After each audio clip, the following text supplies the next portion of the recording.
چلیں الحمدللہ رب العالمین والصلاة والسلام علی سید المرسلین اما بعد فاعوذ باللہ من الشیطان الرجیم بسم اللہ الرحمن الرحیم۔ اچھا جی، ابھی تک جو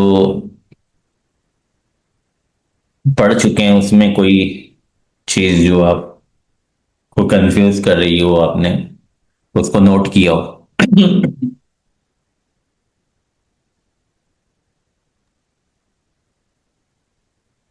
جی فی الحال تو ماشاء اللہ آپ نے اچھے سے چیزیں واضح فرمائی ہیں.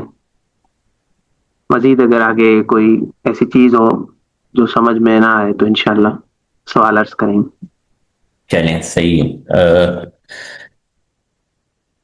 کہیں بھی کنفیوز ہوں تو بھلے ضروری نہیں ہے کہ اسی ٹائم میں آپ پوچھیں، کسی اور ٹائم میں بھی آپ واٹس ایپ کر سکتے ہیں۔ اچھا جی، کل تو ہماری جو گفتگو تھی وہ کیا ہم نے کل کیا تھا؟ جی تعریف لفظی ہم نے پڑھ لی تھی، اس کے بعد اگلی قسم جی وہ جی شاید رہ گئی. جی جی۔ اچھا، کل ہماری جو زیادہ تر گفتگو ہوئی تھی وہ خاصہ، ارضیام، لازم، مفارق اور تعریف کی اقسام پر ہوئی تھی۔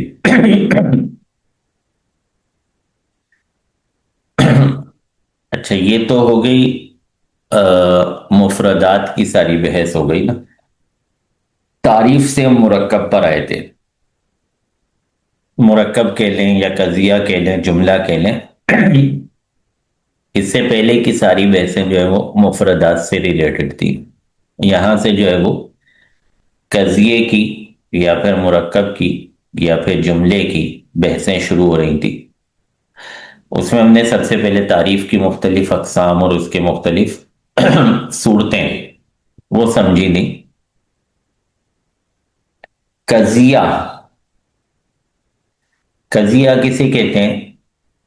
جملے کو قضیہ کہتے ہیں، جیسے آپ نحو میں یا عرف عام میں جملہ کہتے ہیں ایک پوری بات، ایک مکمل بات، ایک مکمل گفتگو،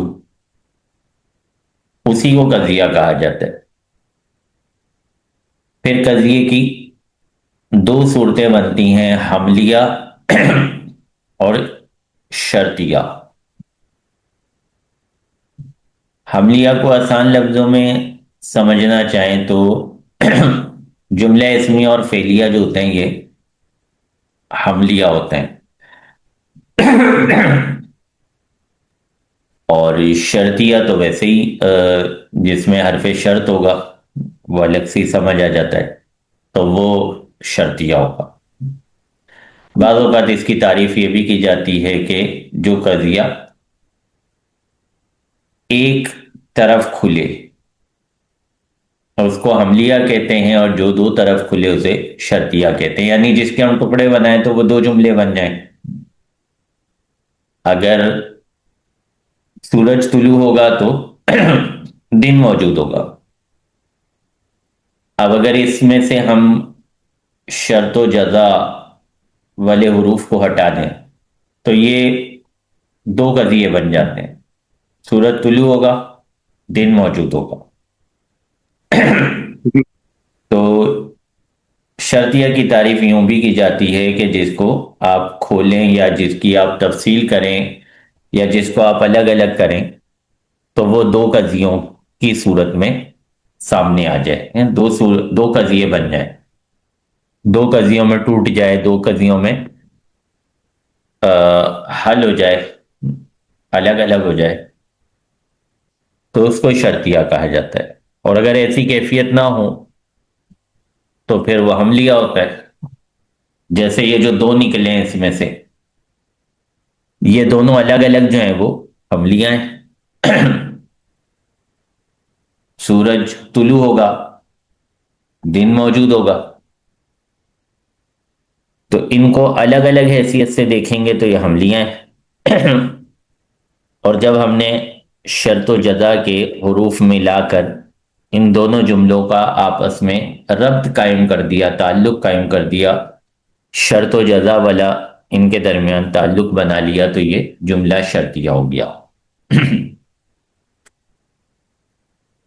اچھا جی، پھر قضیے کی مزید ایک اور طریقے سے اقسام بیان کی جاتی ہیں: شخصیہ، طبیعہ، محصورہ، محملہ۔ ان اقسام کا تعلق قضیے کے موضوع سے ہے۔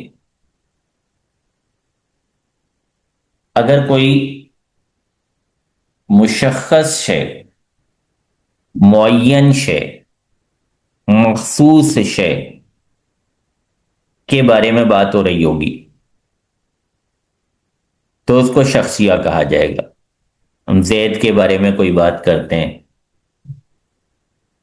زید کھانا کھا رہا ہے، زید سو رہا ہے، یا پھر ہم کسی مخصوص دکان کے بارے میں بات کر لیتے ہیں،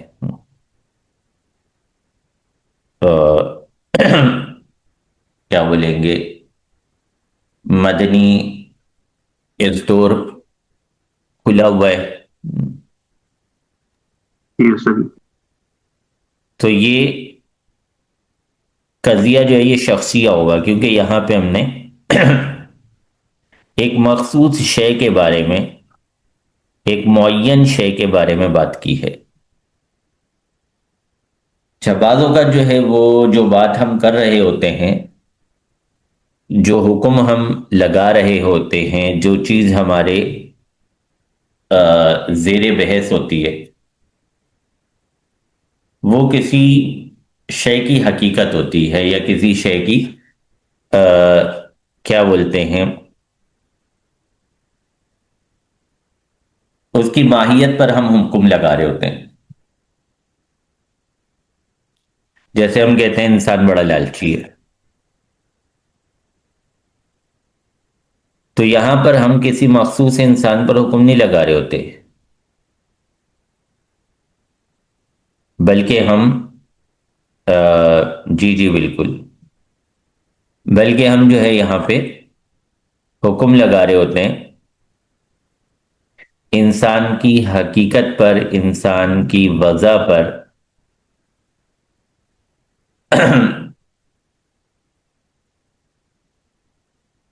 انسان کی طبیعت پر۔ اور بعض اوقات ہم حکم لگا رہے ہوتے ہیں موضوع کے متعین افراد پر، اس کو ہم محصورہ کہہ دیتے ہیں۔ اور متعین افراد یہ ہو سکتا ہے کہ ہم سارے افراد پر حکم لگا رہے ہوں، ہم کہیں ہر انسان ناطق ہے، تو ہم نے ناطق ہونے کا حکم انسان کے ہر فرد پہ لگایا ہے، تمام افراد پر لگایا ہے۔ اور اگر ہم کہیں کہ انسان کاتب بالفعل ہے، تو ہم نے حکم جو ہے وہ انسان کے بعد افراد پہ لگایا ہے، کچھ افراد پہ لگایا ہے۔ جبکہ کبھی ہماری گفتگو اس طرح ہوتی ہے، کبھی ہماری بات اس طرح ہوتی ہے کہ ہم افراد کی حد بندی کے بغیر، حکم تو افراد پر ہی لگا رہے ہوتے ہیں، لیکن وہاں کوئی حد بندی نہیں کرتے کہ ہم سارے افراد کے بارے میں بات کر رہے ہیں یا بعض افراد کے بارے میں بات کر رہے ہیں۔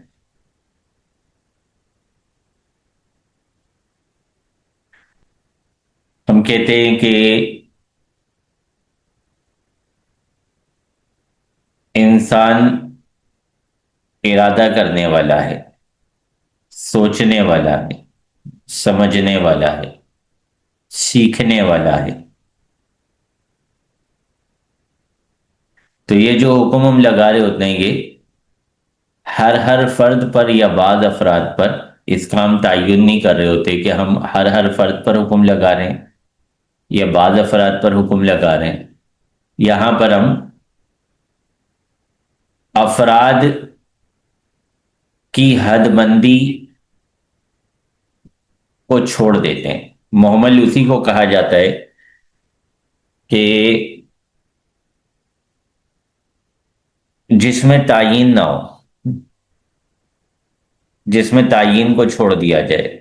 جیسے آپ نے نحو میں بھی پڑھا ہوگا، ایک قضیہ، ایک لفظ جو ہوتا ہے وہ موضوع ہوتا ہے اور ایک محملہ ہوتا ہے. موضوع وہ ہوتا ہے جس کے لیے معنی کو وضع کیا گیا ہوتا ہے، اور محملہ وہ ہوتا ہے کہ جس کے لیے کوئی معنی وضع نہیں ہوتا، کوئی معنی متعین نہیں ہوتا، بے معنی لفظ ہوتا ہے.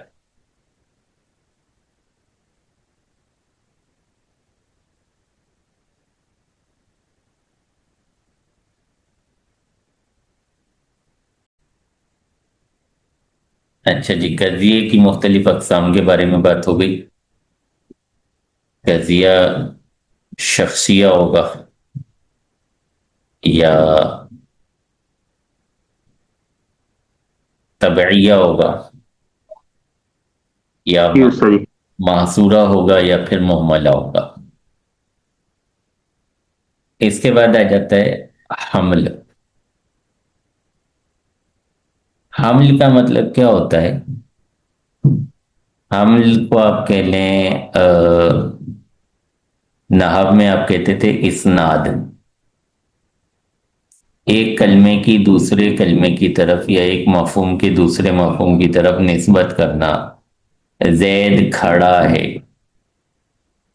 تو زید ایک مفہوم ہے، زید کو سننے سے ایک شخص ہمارے ذہن میں آتا ہے، ایک ذات ہمارے ذہن میں آتی ہے، ایک معنی ہمارے ذہن میں آتا ہے. اور کھڑا ہونا ایک الگ مفہوم ہے جو زید کے مفہوم سے جداگانہ ایک مفہوم ہے. جی استاد جی. جب ہم نے ان کے درمیان اسناد کی تو ہم نے دو الگ الگ مفہوموں کو ایک ساتھ جوڑ دیا، ایک ساتھ ملا دیا، ایک مفہوم کو دوسرے کے ساتھ متعلق کر دیا، اٹیچ کر دیا، اس کے ساتھ اسناد کر دی. تو یہ جی ہوتا استاد جی.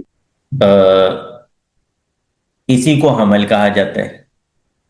اسی کو حمل کہا جاتا ہے کہ ہم ایک مفہوم، عمل کی تعریف کی جاتی ہے اتحاد المتغایرین فی المفہوم.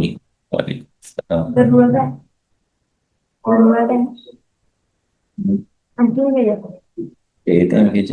جزاک اللہ. اچھا جی، نہیں کھا کیا ہے، جزاک اللہ. اچھا تو حمل کا مطلب ہوتا ہے مفہوم میں دو چیزیں جو آپس میں متغیر ہیں، جو دو غیر مفہوم ہیں، دو ایسے مفہوم جو ایک دوسرے کا غیر ہیں. کس اعتبار سے؟ وجود کے اعتبار سے. کوئی بھی جملہ توڑ لیں آپ،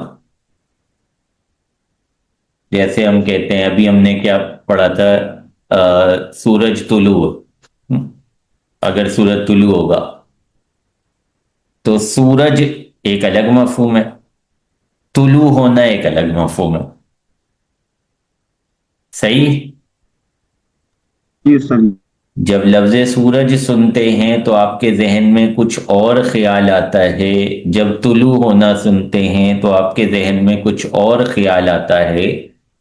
تو اس کا مطلب یہ ہوا کہ یہ مفہوم کے اعتبار سے دو الگ الگ چیزیں ہیں.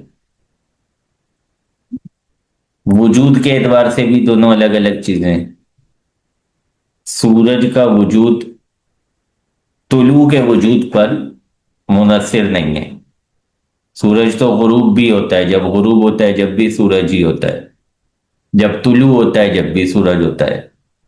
اور طلوع ہمیشہ سورج ہی نہیں ہوتا، بلکہ طلوع تو چاند بھی ہوتا ہے. طلوع تو بعض اوقات کوئی بندہ بھی ہوتا ہے، کوئی بندہ دور سے آتا ہے، جیسا کہ طلع البدر علینا. یہاں پہ بدر کس کو کہا گیا تھا؟ نبی کریم صلی اللہ علیہ وسلم. نبی کریم صلی اللہ علیہ وسلم. تو یہاں پہ نبی کریم صلی اللہ علیہ وسلم طلوع ہو رہے ہیں، آپ کے لیے طلوع، تو طلوع ایک الگ مفہوم ہے، ایک الگ وجود رکھتا ہے، اور شمس ایک الگ مفہوم ہے، ایک الگ وجود رکھتا ہے۔ تو دو ایسی چیزیں جو وجود کے اعتبار سے مفہوم میں الگ الگ ہوتی ہیں، غیر ہوتی ہیں، سوری، جو مفہوم میں غیر ہوتی ہیں، وجود کے اعتبار سے ان کو ایک کر دیا جائے۔ صحیح ہے، مفہوم میں الگ الگ ہوں، وجود کے اعتبار سے ایک کر دیا جائے، تو اس کو جی حمل سر، کہا جاتا ہے۔ جیسے یہی والی مثال ہے، زید کھڑا ہے، زید ایک الگ مفہوم ہے، کھڑا ہونا الگ مفہوم ہے، ہم نے ان کو ملایا تو اس کا مطلب یہ ہوا کہ زید اور کھڑا ہونا ایک وقت میں پائے گئے، ایک ساتھ پائے گئے، ان دونوں کا وجود ایک ساتھ ہوا۔ جی سر، تو یہ مفہوم کے اعتبار سے دو غیر چیزیں تھیں جن کو ہم نے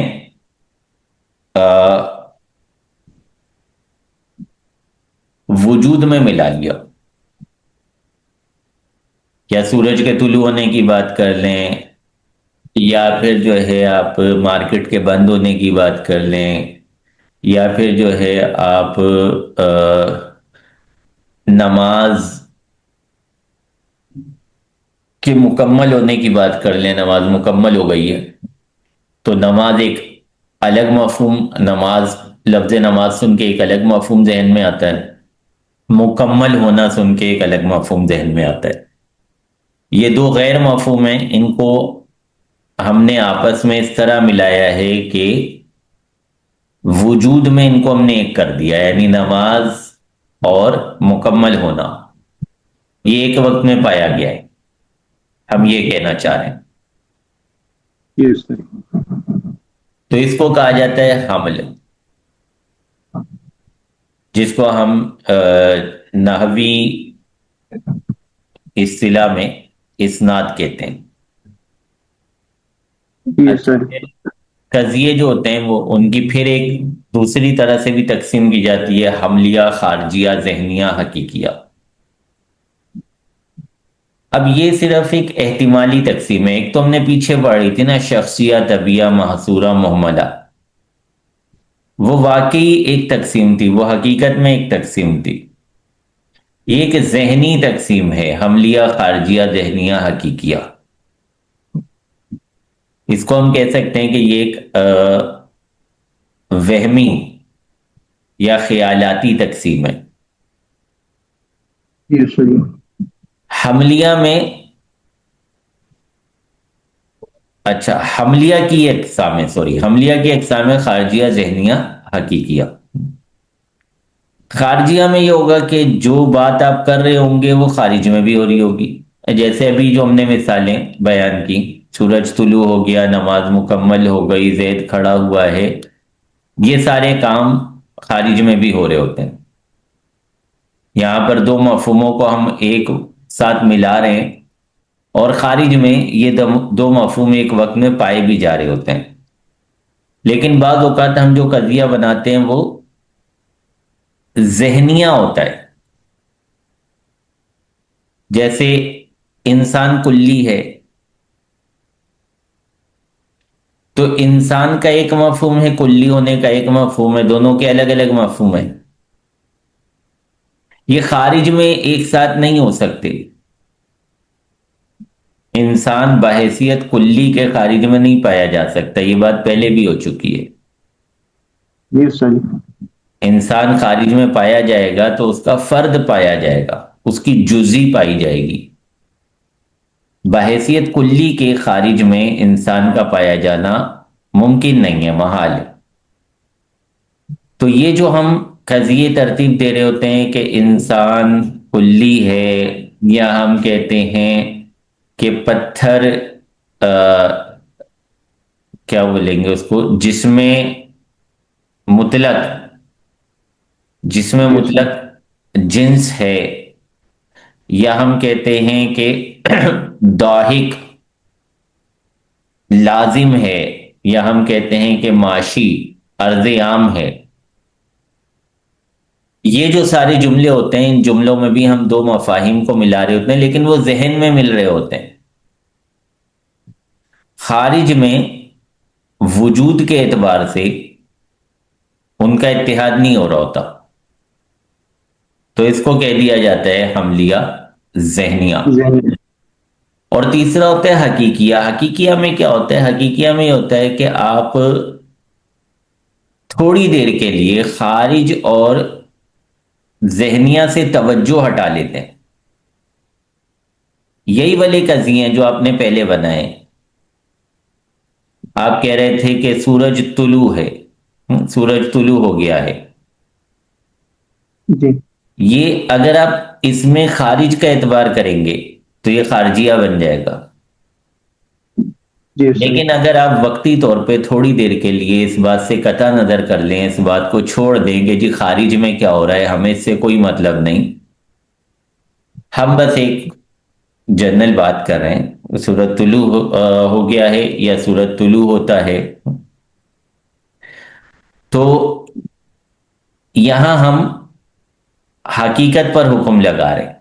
یا اسی طرح ہم کہتے ہیں کہ انسان کلی ہے، تو ہم کہتے ہیں کہ یہاں پہ ذہن کے اندر حمل ہو رہا ہے یا نہیں ہو رہا، تھوڑی دیر کے لیے اس سے قطع نظر کر لیں، اس سے کنارہ کشی کر لیں، تو یہاں جو حکم لگایا جا رہا ہے اس کو حقیقیہ کہہ دیا جائے گا، حملیہ حقیقیہ کہہ دیں گے اسے ہم۔ جی استاد۔ اچھا، اس کے بعد آتا ہے معدولہ غیر معدولہ۔ معدولہ کا مطلب کیا ہوتا ہے؟ عدول کیا ہوا، اپنی جگہ سے ہٹایا ہوا، اپنی جگہ سے جس کو دھکا دے دیا جائے، دور کر دیا جائے۔ معدولہ میں یہ ہوتا ہے کہ آپ نے لفظ کو اس کے معنی سے ہٹا دیا، عدول کروا دیا، اس کے معنی کو مطلب اس کے جو اصل معنی ہیں، لغوی معنی ہیں، جن معنی کے لیے وہ وضع کیا گیا ہے، ان معنی کو چھوڑ دیا، تو یہ معدولہ ہو گیا۔ کسی بھی لفظ کو ہم معدولہ کہہ سکتے ہیں جب اس کے اصل معنی کو چھوڑ کے کوئی اور معنی اس کے لیے جا رہی ہوں۔ لیکن یہاں پہ یہ اصطلاح ہے، اور منطقیوں کی اصطلاح میں معدولہ جو ہے اس وقت کہا جاتا ہے جب حرف نفی میں معنی نفی کو چھوڑ دیا جائے۔ حرف نفی جو بیسیکلی وضع کیا گیا ہے معنی نفی دینے کے لیے، وہاں ہم حرف نفی کو چھوڑ دیں، حرف نفی کے معنی نفی کو چھوڑ دیں۔ حرف نفی تو استعمال کریں لیکن اس سے معنی کی نفی نہ لے رہے ہوں۔ جیسے ہم کہیں کہ لا انسان حیوان ہے، لا انسان حیوان ہے، جی استاد۔ تو اگر ہم یہاں پہ لا کا معنی کرتے تو پھر اس کا مطلب ہوتا کہ انسان نہیں ہے تو حیوان ہے۔ انسان یا یوں کہہ لیں کہ جو انسان نہیں ہے وہ حیوان ہے، بعض جو انسان نہیں ہے وہ حیوان ہے۔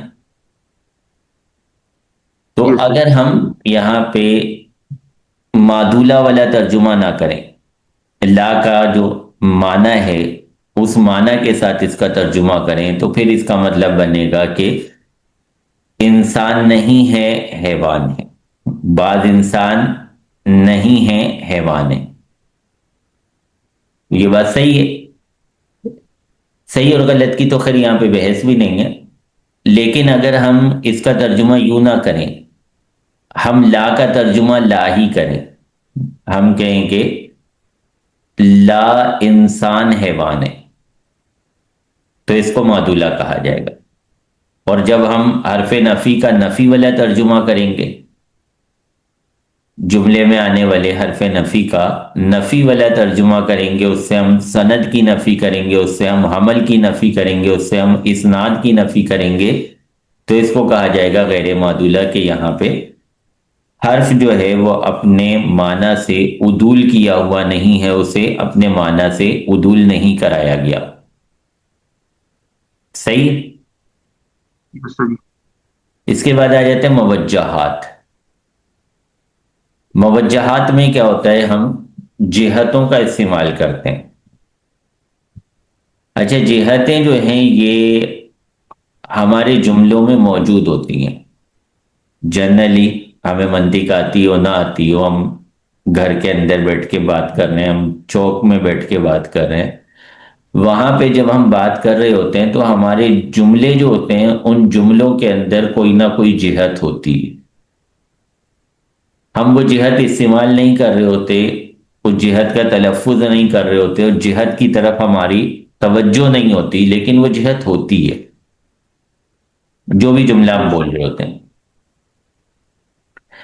جیسے یہاں پہ ضرورت آتا ہے پہلا. ضرورت میں یہ ہوتا ہے کہ آپ ایک ایسا حکم لگا رہے ہیں کسی چیز پر، کسی چیز پر آپ ایسا حکم جاری کر رہے ہیں کہ اگر اس چیز سے اس حکم کی نفی کر دی جائے، اس چیز سے اس حکم کی نفی کر دی جائے تو وہ چیز باقی ہی نہ رہے، اس چیز کا وجود ہی ختم ہو جائے، اس کا مفہوم ہی ختم ہو جائے. تو اس طرح کے جملوں کے اندر آٹومیٹکلی ضرورت کی جہت موجود ہوتی ہے. جیسے ہم کہتے ہیں انسان ناطق ہے. اب اگر انسان سے آپ ناطق کی نفی کر دیں تو انسان باقی رہے گا؟ نہیں صحیح. نہیں رہے گا. جیسے آپ کہیں کہ نبی غیب دان ہے، نبی غیب بتانے والے ہیں. اب اگر آپ نبی سے غیب بتانے کی نفی کر دیں، آپ کہیں کہ نبی غیب بتانے والے نہیں ہیں، تو جو غیب نہیں جانتا، جس کو غیب کا علم نہیں ہے، اس کی نبوت ثابت ہو سکتی ہے؟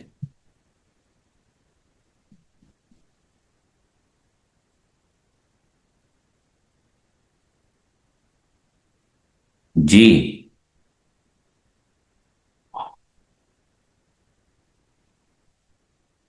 آواز نہیں آ رہی؟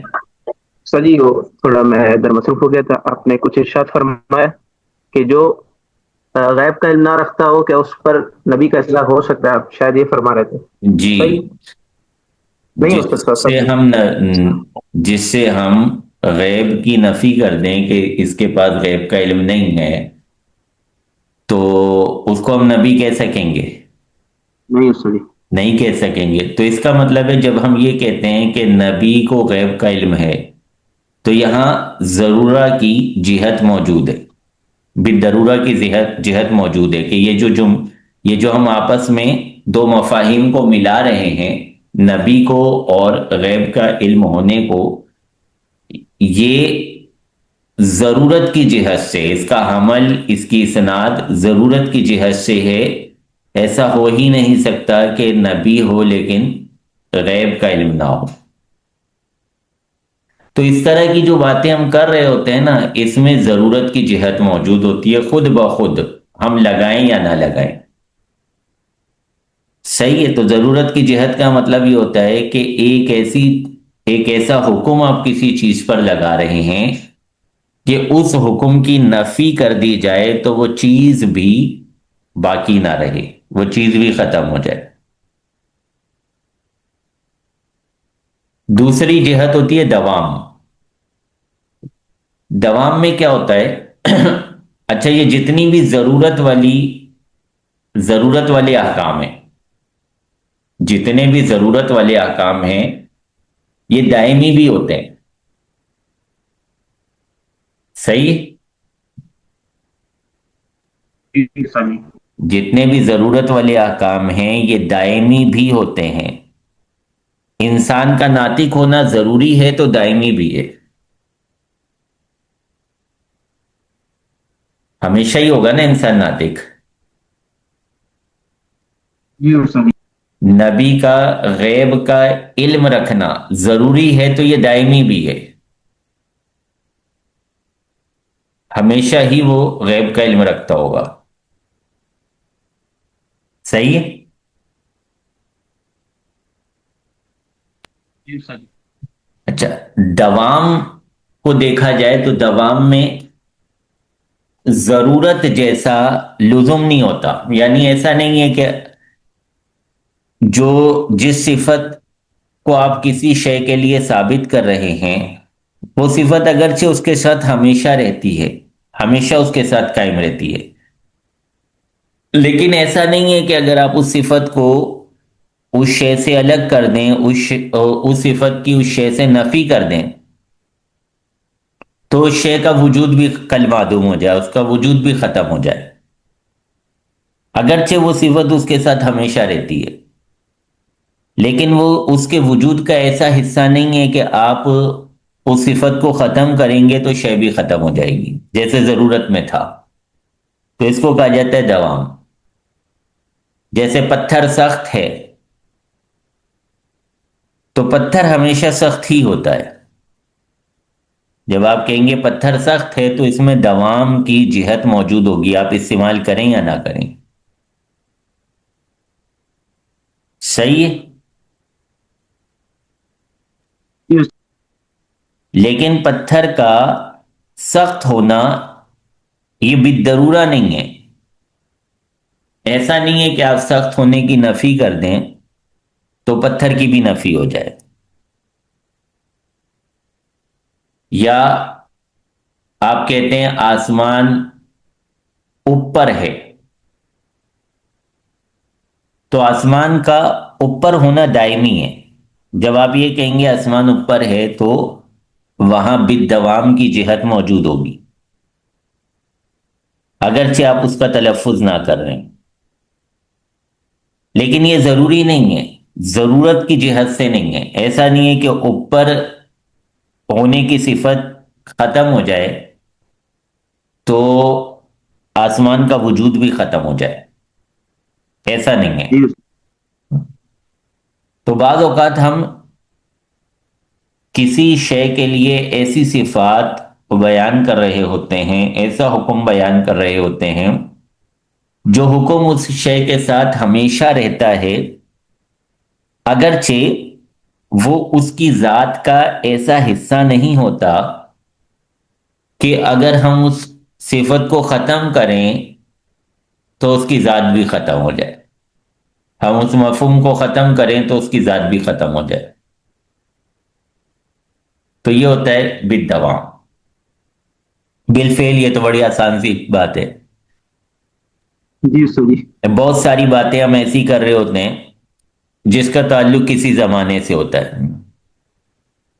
جی استاد بارش ہوئی تھی، یا جو ہے زید آ رہا ہے، یا پھر کلاس شروع ہونے والی ہے، ابھی منطق کا لیکچر ہوا تھا، یا تھوڑی دیر میں منطق کا لیکچر ہوگا، یہ سارے جملے جو ہیں ہمارے یہ فعل کے ساتھ ہیں، ان سارے جملوں میں ہم جو خبر دے رہے ہیں وہ کسی زمانے کے اعتبار سے دے رہے ہیں، یا تو ماضی کی خبر دے رہے ہیں، یا مستقبل کی خبر دے رہے ہیں، یا حال کی خبر دے رہے ہیں، تو یہاں بالفعل کی جہت موجود ہے، ان جملوں کے اندر بالفعل کی جہت موجود ہے، بھلے ہم استعمال کریں یا نہ کریں۔ اس کے بعد ہوتی ہے امکان عام کی جہت۔ بعض اوقات ہم کسی چیز کا ممکن ہونا بیان کر رہے ہوتے ہیں، میرا بچہ تو ڈاکٹر ہے، اب بچہ ہے 10 سال کا اور ہم کہہ رہے ہیں میرا بچہ تو ڈاکٹر ہے، مطلب کیا ہے کہ ڈاکٹر بن سکتا ہے. صحیح ہے، ڈاکٹر بننا ممکن ہے. جی استاد جی. یہاں میرا بچہ تو مفتی ہے، تو اب بچہ جو ہے وہ بھی اولا میں داخلہ لیا اس نے، ہوں. اور ابا جان جو ہے وہ خواب دیکھ رہے ہیں وہ مفتی ہے. تو مطلب یہ ہے کہ ان کی بات کا مطلب یہ ہے کہ میرا بچہ مفتی بن سکتا ہے. وہ یہ ہوتا ہے بالامکان، اگرچہ وہ یہاں پہ بالامکان کی جہت استعمال نہیں کر رہے ہوتے. ان کا جملہ بیسیکلی یہ ہوتا ہے کہ ممکن ہے میرا بچہ مفتی بن جائے، ممکن ہے میرا بچہ ڈاکٹر بن جائے، ممکن ہے میرا بچہ نکھٹو بن جائے. صحیح ہے جی. تو یہ ہے جی استاد. امکان عام. امکان عام کا منطق میں معنی یہ بنتا ہے کہ جس کا عدم ضروری نہ ہو، جس کا عدم ضروری نہ ہو، نہ ہونا ضروری نہ ہو. جیسے ہم نے کہا نا کہ میرا بچہ ڈاکٹر ہے. اب اس کا اپوزٹ کیا بنے گا؟ ڈاکٹر نہیں ہے. آ, میرا بچہ ڈاکٹر نہیں ہو یہ ضروری نہیں ہے. صحیح ہے. منطقی اس جملے کا معنی کیا بنائیں گے جب ہم کہیں گے میرا بچہ ممکن ہے کہ ڈاکٹر بنے؟ تو منطقی کہیں گے اس کا مطلب یہ ہے، یہ کہنا چاہ رہے ہیں کہ میرا بچہ ڈاکٹر نہ بنے یہ ضروری نہیں ہے. صحیح ہے. عدم جی سے استاد. ضرورت کی نفی، پہلی جہت تھی ضرورت، تو عدم سے ضرورت کی نفی کو جو ہے وہ امکان عام کہا جاتا ہے. جی استاد کوئی جی. بھی جملہ لے لیں آپ. میں تو دور حدیث میں چلا گیا. ابھی دور حدیث میں نہیں گئے آپ نے ابھی سابیہ کے امتحانات دیے ہیں یا دینا شروع کیے ہیں، ایک دو پیپر دیے ہیں، اور آپ کہہ رہے ہیں میں تو دور حدیث میں چلا گیا ہوں. مطلب کیا ہے؟ مطلب یہ ہے کہ میرا دور حدیث میں نہ جانا، میرا دور حدیث میں نہ جانا ضروری نہیں ہے. صحیح ہے. ایک امکان پیدا ہو گیا ہے، ایک توقع پیدا ہو گئی ہے، ایک امید پیدا ہو گئی ہے کہ میں دور حدیث میں پہنچ گیا ہوں. یہ امید جو ہے وہ نا امیدی کی نفی کر رہی ہے. صحیح ہے. جو آپ امید اپنی بیان کر رہے ہیں، یہ امید جو ہے نا امیدی کی نفی کر رہی ہے کہ بھئی نہ پہنچنے کی جو نہ پہنچنے کا جو ایک خدشہ تھا، جو ایک خطرہ تھا، وہ ٹل گیا ہے. صحیح ہے. تو اس طرح کی باتیں ہم اپنے روزمرہ کی روٹین میں کر رہے ہوتے ہیں.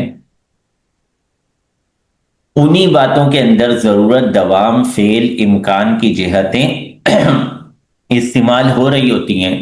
یہ الگ بات ہے کہ ان جہتوں کو صرف اور صرف منطقی نکال کے دکھاتے ہیں، منطقی الگ کر کے بتاتے ہیں کہ دیکھیں یہاں پہ یہ والی جہت ہے، یہاں پہ یہ والی جہت ہے. ورنہ یہ ہماری جنرل گفتگو میں یہ ساری جہتیں موجود ہوتی ہیں. ایسا نہیں ہے کہ منطق پڑھنے والا یا منطق پڑھانے والا یا منطق کو جاننے والا ہی ان جہتوں کو استعمال کرتا ہے اور دنیا میں کوئی استعمال نہیں کرتا، بلکہ ہر ایک ان جہتوں کو استعمال کر رہا ہوتا ہے.